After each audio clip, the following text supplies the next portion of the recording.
પાટણના ભાગવાનાળા ગામમાં દીપડાના આંટાફેરાથી સ્થાનિકોમાં ફફડાટ ફેલાયો છે। જૂના કોસંબા રોડ પર એક વાડીમાં દીપડાએ દેખા દેતા ચકચાર મચી ગઈ। વાડીમાં પશુઓ બાંધેલા તબેલા નજીક દીપડો દેખાતા વાડી માલિક દંપતીએ બૂમાબૂમ કરી હતી, જેથી ગ્રામજનો એકઠા થઈ ગયા અને દીપડો નાસી ગયો। ગ્રામજનો મોડી રાત સુધી મશાલો લઈને ફર્યા અને ફટાકડા ફોડી દીપડાને શોધવા અને ભગાડવા પ્રયાસ કર્યા। રહેણાંક વિસ્તારોમાં દીપડાના આંટાફેરાથી સ્થાનિકો દહેશતમાં છે। લોકો ખેતરોમાં જતા ડરી રહ્યા છે તો પશુઓ સામે પણ ખતરો ઊભો થયો છે। વન વિભાગ પાંજરા મૂકી વહેલી તકે દીપડાને પકડે તેવી લોકોની માંગ છે। પોણા 7 વાગે મારી મિસિસ બેલી ઉઠી અહીં હાથે હમણાં બેલાથી આવતી છે હાથે એટલે એને ત્યાં ખખડાટ અવાજ આવ્યો એટલે ખખડાટ થયો એટલે મને કઈ અવાજ આવ્યો છે એમ કે એટલે મેં બહાર નીકળ્યો પછી મોબાઈલની બેટરી પાડી પછી અમે જોયું તો આંખ એની પપલાવી પછી મેં ગભરાઈ ગયો અમે એટલે પછી આ બાજુવાળાને બોલાવી લાવ્યો તે લોકો આવ્યા પછી બાઇક ચાલુ કરીને રેસ કરી પછી કંઈ જોયું નહીં દેખાયું નહીં। ભગરાવાડામાં લગભગ અઠવાડિયાથી દીપડો આવેલો છે। દીપડોને એક નાનું બચ્ચું છે।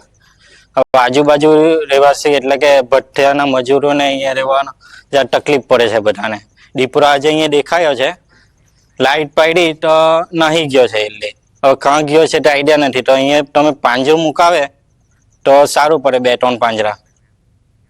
તો મોરબીના માળિયામાં ગૌવંશની કતલની ઘટનાઓથી હિન્દુ સંગઠનો આકરા પાણીએ છે। માલધારીઓ અને હિન્દુ સંગઠનોએ મોટી સંખ્યામાં મામલતદાર કચેરીએ પહોંચીને મામલતદારને આવેદન પત્ર પાઠવ્યું હતું। હિન્દુ સંગઠનના લોકોએ કહ્યું કે માળિયાના જંગલ વિસ્તારમાં છેલ્લા ઘણા સમયથી ગૌવંશની કતલની ઘટનાઓ બને છે, ત્યારે આ મામલે તટસ્થ તપાસ કરી ગૌ હત્યારાઓને કડક સજાની માંગ સાથે મામલતદારને આવેદનપત્ર આપવામાં આવ્યું છે। હિન્દુ સંગઠન અને માલધારી સમાજ દ્વારા હવે જિલ્લા કલેક્ટરને પણ આવેદનપત્ર પાઠવવામાં આવશે।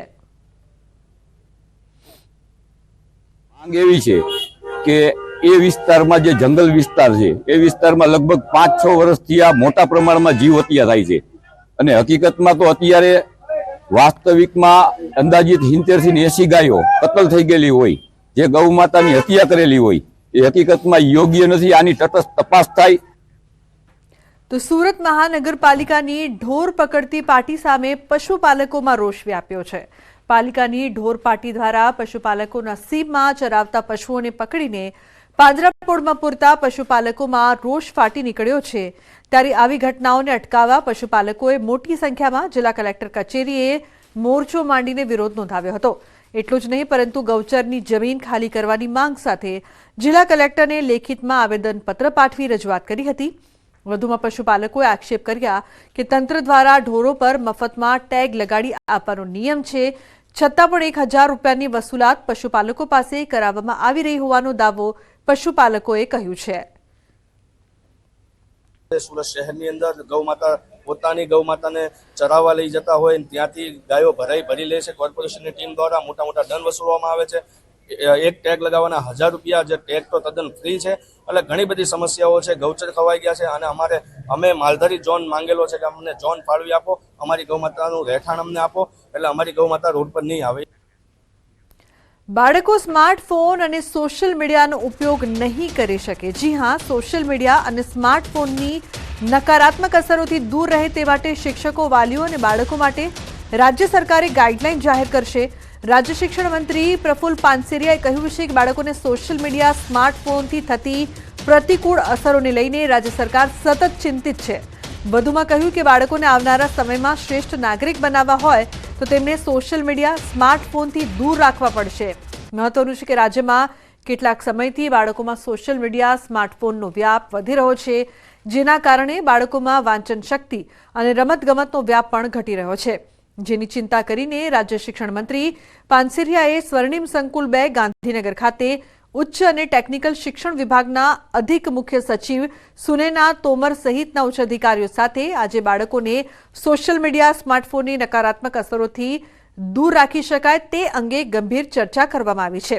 ત્યારે હવે રાજ્યમાં વાલીઓ અને શિક્ષકો માટે ચિલ્ડ્રન યુનિવર્સિટી અને ટીચર યુનિવર્સિટી તેમજ સિવિલના સાયકિયાટ્રિસ્ટની સાથે પરામર્શ કરીને એક પરિપત્ર બહાર સરકાર પાડશે, જેથી બાળકો મોબાઈલથી અળગા રહી શકે।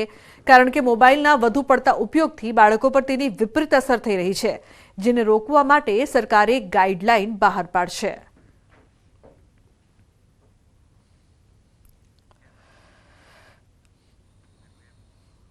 તો લાલ ડુંગળીથી ઉભરાયું છે ગોંડલ માર્કેટિંગ યાર્ડ. ડુંગળી રાખવાની જગ્યા ન હોવાથી આવક બંધ છે. 2 લાખ કટ્ટા ડુંગળીની આવક થઈ છે. મણ ડુંગળીના ભાવ 200 થી 450 બોલાયા છે. માર્કેટ બહાર ડુંગળી ભરેલા વાહનોની લાગી હતી કતાર. તો સૌરાષ્ટ્રનું અગ્રીમ ગણાતા ગોંડલ માર્કેટિંગ યાર્ડ હાલ ડુંગળીના પાકથી ભરચક થયું છે. નબળી ક્વોલિટીની 20 કિલો ડુંગળીના ભાવ 200 રૂપિયાની આસપાસ મળ્યા હતા, જ્યારે સારી ગુણવત્તાવાળી ડુંગળીના ભાવ 450 રૂપિયા પ્રતિ કિલો મળ્યા હતા.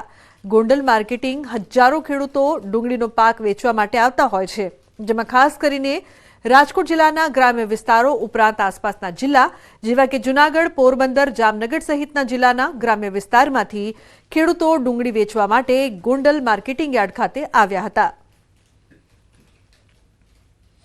રોડની બંને સાઈડ 8 થી 10 કિલોમીટરની લાઈનો થયેલ હતી. ડુંગળીની આવક જોઈએ તો 2 લાખ કટ્ટાથી વધુ આવક થયેલ છે અને ખેડૂતોને પોષણક્ષમ ભાવ મળી રહ્યા છે. 20 કિલોના ભાવ જોઈએ તો 200 રૂપિયાથી લગાડીને 450 રૂપિયા સુધી ડુંગળીના ભાવ હરાજીમાં ખેડૂતોને મળી રહેલ છે અને હાલ ડુંગળીની આવક અત્યારે પુષ્કળ આવક થતાં આવક બંધ કરવામાં આવેલ છે. રાજકોટમાં એસઓજી પોલીસ